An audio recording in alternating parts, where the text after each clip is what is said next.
Dog of the Sea Waves by James Rumford. 5 brothers explore the Hawaiian Islands. Manu, the youngest brother, saves the life of an injured seal, and the two become friends.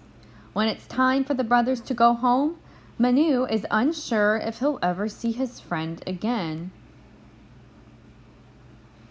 In the days when the sun, the moon, and the stars guided birds with seeds in their bellies to these islands, when ocean waves brought driftwood teeming with life, when storms brought frightened birds in the clouds and insects on the winds, the Hawaiian Islands grew green and lush.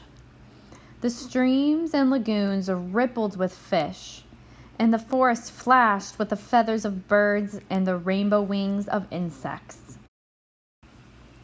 The Hawaiian Islands welcomed all life that made the long, long journey to its shores, and some 2,000 years ago, they embraced the first people to come.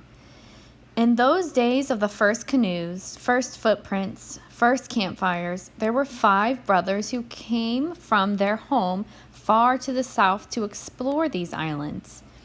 They were Hoku, who loved the stars, Neale, who loved the sea, Opua, who loved clouds, Makani, who loved the wind, and Manu, who loved birds.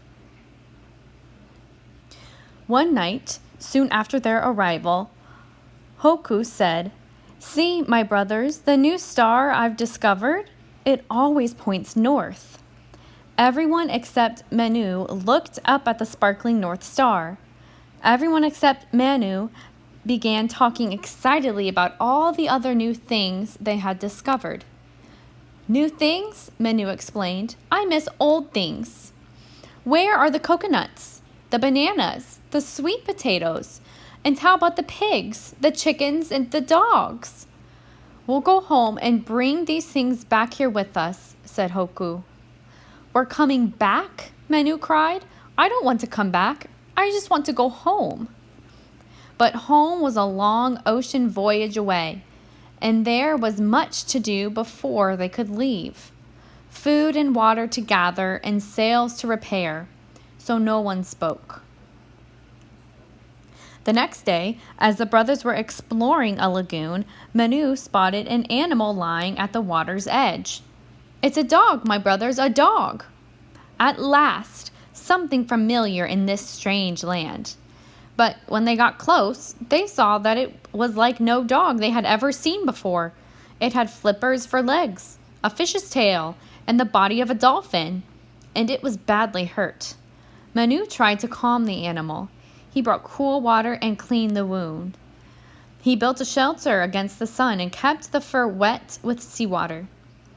The brothers left Manu. They had no time for an animal that was going to die. They had to prepare for the long sea voyage home.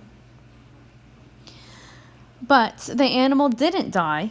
"I will call you Dog of the Sea Waves," Manu said on the 3rd day, and he fed him fish. At the end of the week, the two had their first swim together, and before long, they were playing tag in the waves. Manu made up a silly chant. "Dog of the sea waves, dog with no paws, dog with no ears, dog with no wag, we're friends."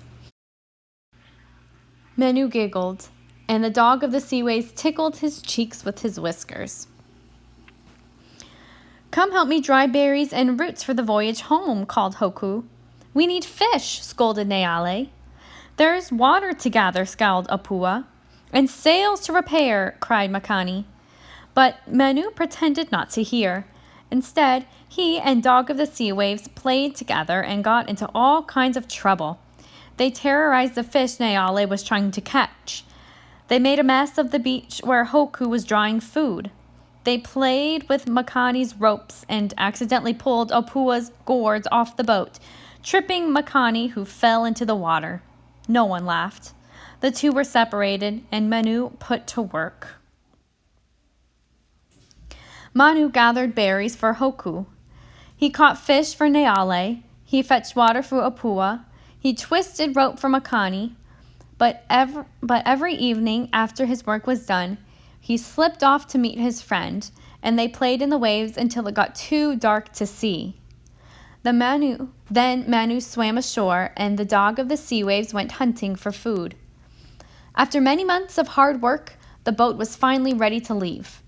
At the last moment, Manu dived into the water to say goodbye to Dog of the Sea Waves. As the brothers yelled for Manu to get aboard, Dog of the Sea Waves brushed his whiskers against Manu's cheek, then disappeared beneath the waves. The brothers sailed down the island chain. When they came to the last island, Apua said, "Is that a cloud on the side of the mountain or smoke? Let's go see."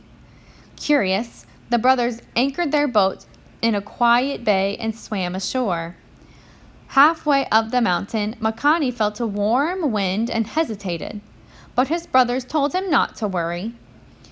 After a few more steps, Manu noticed that the birds were silent, but his brothers paid no attention. Then, a jolt. The earth heaved up and slammed the brothers to the ground.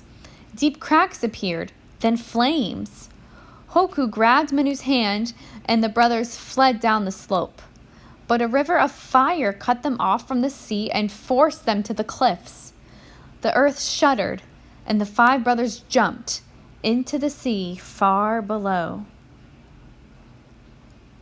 But the sea they landed in was a monster. It thrashed from the earthquakes. It hissed from the burning lava. It lashed out at the brothers and grabbed Manu. In an instant, he was gone.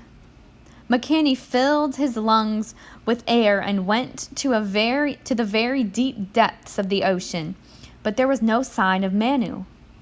Apua, with his voice like thunder, shouted for Manu above the crashing waves, but there was no answer.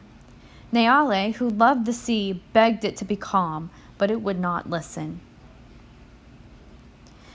All this time, Manu was fighting to get to the surface, but the sea wouldn't let go. Then he felt the whiskers. Manu clasped his arms around Dog of the Sea Waves, and up they went. It was Hoku who spotted them. The brothers raced toward Manu and cradled him above the waves. "Manu, Manu!" they cried over and over as they made their way to the boat. And to Dog of the Sea Waves they chanted their thanks.